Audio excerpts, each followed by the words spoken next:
오늘 하나님께서 우리에게 주신 말씀은 미가서 6장 1절에서부터 16절 말씀입니다. 미가서 6장 1절에서부터 16절 말씀 우리 합독하겠습니다. 시작. 너희는 여호와의 말씀을 들을지어다. 너는 일어나서 산을 향하여 변론하여 작은 산들이 내 목소리를 듣게 하라 하셨나니 너희 산들과 땅의 견고한 지대들아, 너희는 여호와의 변론을 들으라. 여호와께서 자기 백성과 변론하시며 이스라엘과 변론하실 것이라. 이르시기를 내 백성아, 내가 무엇을 내게 행하였으며 무슨 일로 너를 괴롭게 하였느냐. 너는 내게 증언하라. 내가 너를 애굽 땅에서 인도하여 내 종 노릇하는 집에서 속량하였고 모세와 아론과 미리암을 내 앞에 보냈느니라. 내 백성아, 너는 모압 왕 발락의 꾀한 것과 부올의 아들 발람이 그에게 대답한 것을 기억하며 시팀에서부터 길갈까지의 일을 기억하라. 그리하면 나 여호와가 공의롭게 행한 일을 알리라 하실 것이니라. 내가 무엇을 가지고 여호와 앞에 나아가며 높으신 하나님께 경배할까? 내가 번제로 된 송아지를 가지고 그 앞에 나아갈까? 여호와께서 천천의 순양이나 만만의 강물 같은 기름을 기뻐하실까? 내 허물을 위하여 내 맏아들을 내 영혼의 죄로 말미암아 내 몸의 열매를 드릴까? 사람아, 주께서 선한 것이 무엇임을 내게 보이셨나니 여호와께서 내게 구하시는 것은 오직 정의를 행하며 인자를 사랑하며 겸손한 자에게 내 하나님과 함께 행하는 것이 아니냐. 여호와께서 성읍을 향하여 외쳐 부르시나니 지혜는 주의 이름을 경외함이니라. 너희는 내가 예비되었나니 그것을 정하신 이가 누구인지 들을지니라. 악인의 집에 아직도 불의한 재물이 있느냐. 축소시킨 가증한 에바가 있느냐. 내가 만일 부정한 저울을 썼거나 주머니에 거짓 저울추를 두었으면 깨끗하게 하겠느냐. 그 부자들은 강포가 가득하였고 그 주민들은 거짓을 말하나니 그 혀가 입에서 거짓되도다.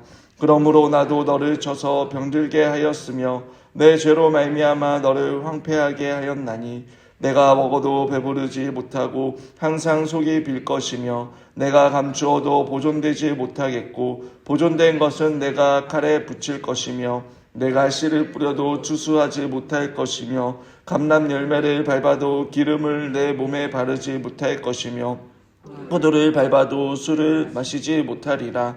너희가 어무리의 율례와 아랫집의 모든 예법을 지키고 그들의 전통을 따르니 내가 너를 황폐하게 하며 그의 주민을 사람의 조속거리가 만들리라.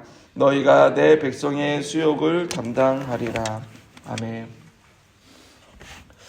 요즘 한국과 관련해서 매일 듣는 뉴스의 내용 중에 하나가 계엄과 관련된 재판에 관한 소식입니다.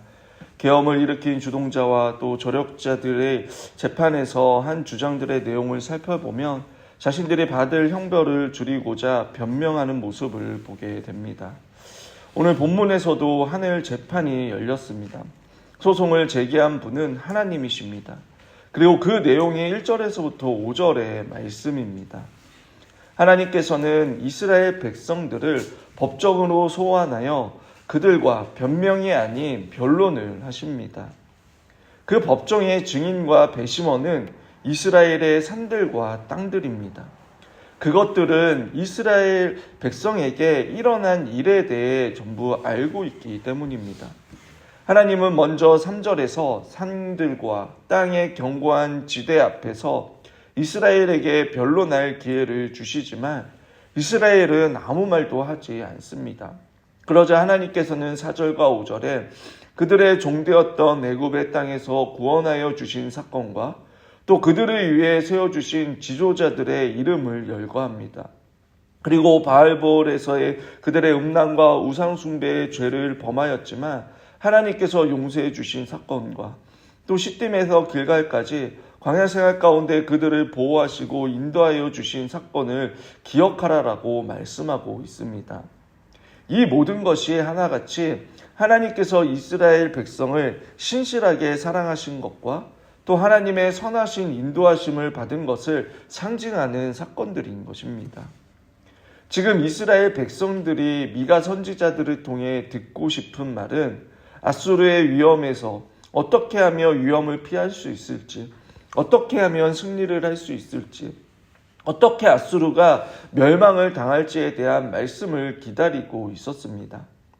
그러나 하나님의 관심은 여러분 밖에 있는 외적인 것이 아니라 내적인 적, 그들 안에 있는 고질적인 죄의 문제를 지적하고 계시는 것입니다. 이스라엘 백성들이 가졌던 고질적인 죄는 여러분 고난이 있으면 하나님을 원망하는 것과 우상을 숭배하는 것이었습니다. 하나님께서는 그런 이스라엘을 향해 다시 한번 구원의 하나님, 그들의 신실하게 사랑하시는 하나님을 바라보도록 말씀하시는 것입니다. 여러분, 하나님께서는 우리를 강압적으로 굴복시키는 분이 결코 아니십니다. 이스라엘 백성에게 찾아와 자신이 누구인지, 자기 백성을 위해 무엇을 하셨는지, 또 자신을 변론하시는 것처럼 여러분 오늘 우리에게도 찾아와 말씀을 통해 자신을 설득하시는 분이십니다. 종종 아이를 키우다 보면 큰 소리를 칠 때가 있습니다. 어떤 경우에는 매를 드는 경우도 있습니다. 왜 그렇습니까? 물론 대부분의 아이가 잘못한 경우이지만 아주 가끔 부모의 감정과 상태 때문에 아이의 잘못과 상관없이 소리를 지르거나 힘으로 아이를 굴복시키려 할 때가 있습니다. 그러나 하나님께서는 우리를 끝까지 참으시고 여러분 계속 설득시키심으로 우리가 주님의 음성을 듣고 자원하여 돌이키기를 원하시는 분이십니다. 때로는 경고의 말씀으로 옮게 하실 때도 있지만 그럼 많은 경우 우리를 향한 그 하나님의 사랑이 얼마나 큰지 또 얼마나 하나님의 능력이 많으신 분이신지 그 말씀을 통해 우리에게 보여주심으로 우리로 하여금 하나님을 사랑하고 신뢰할 수 있도록 그렇게 우리를 설득하심으로 우리 역시 하나님을 사랑하여 하나님을 신뢰하도록 하시는 것입니다. 날마다 말씀으로 우리에게 찾아와 우리를 설득시키는 그 하나님의 음성을 듣는 저와 여러분들이 되었으면 좋겠습니다. 우리를 얼마나 사랑하시는지 지금 내가 처한 상황과 환경 속에서 하나님께서 원하시고 기뻐하시는 것이 무엇인지 그렇게 하나님을 알아가고 그 알아간 만큼 하나님을 깊이 사랑함으로 순종할 수 있는 저와 여러분들이 되시길 주님의 이름으로 축원합니다. 하나님의 변론에 백성들의 반응은 무엇입니까? 그들은 하나님의 용서를 받기 위해 자신들이 할 수 있는 것이 무엇인지를 물었습니다. 번제를 드리면 될까? 솔로몬의 제사처럼 1000번제를 드리면 될까? 그렇게 천천의 순양과 만만의 강물 같은 기름을 드리며 자신들을 향한 그 하나님의 진노를 거두게 할 수 있을까? 이것으로 되지 않는다며 자신의 맏아들을 드리는 그 이신제사를 통해 하나님을 만족시키면 되지 않을까라는 그러한 생각을 하는 것입니다. 여러분들도 아시다시피 이신제사는 하나님께서 금하시는 것입니다. 이 모든 생각이 하나님을 위한 생각인 것처럼 보여도 중요한 것은 하나님께서 원하시는 방법이 아니라는 것입니다. 하나님은 우리로 하여금 자신이 우리의 사랑의 유일한 대상이요 경배의 대상이라고 가르쳐 주십니다. 그리고 우리가 어떻게 그 하나님을 사랑하고 경외해야 하는지 그 방법까지 알려주셨습니다.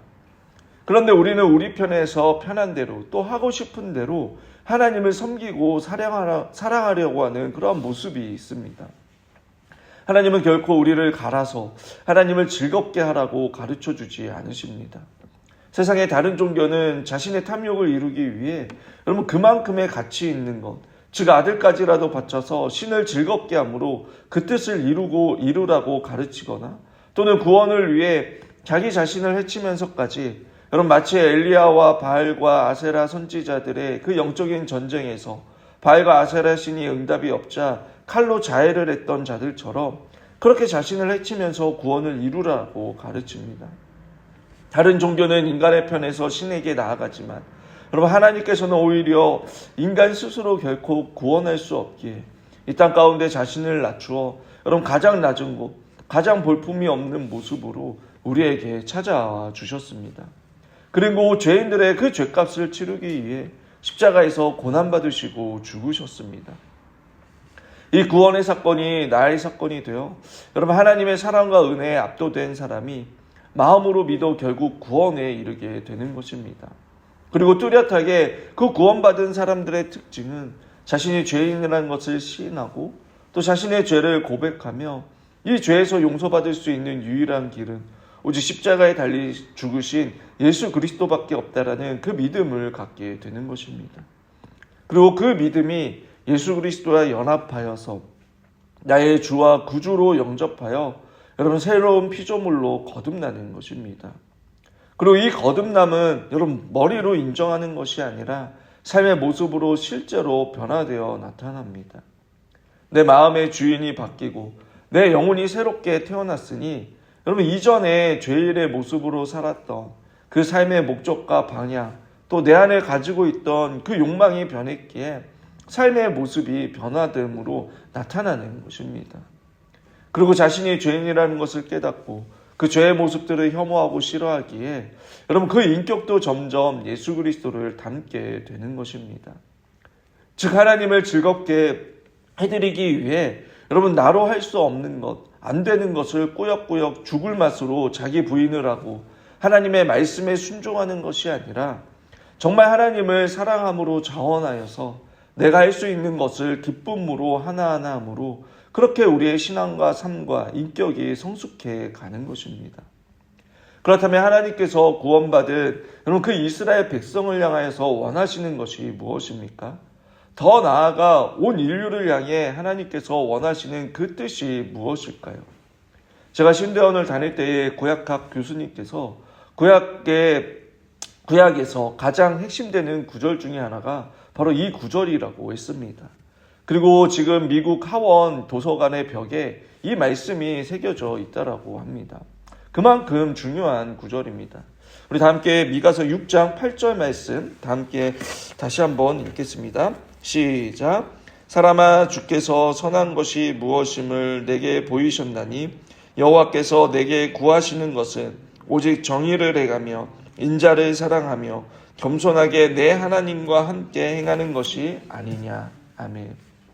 선지자는 하나님께서 이미 선이 무엇인지를 말씀하셨다라고 말합니다.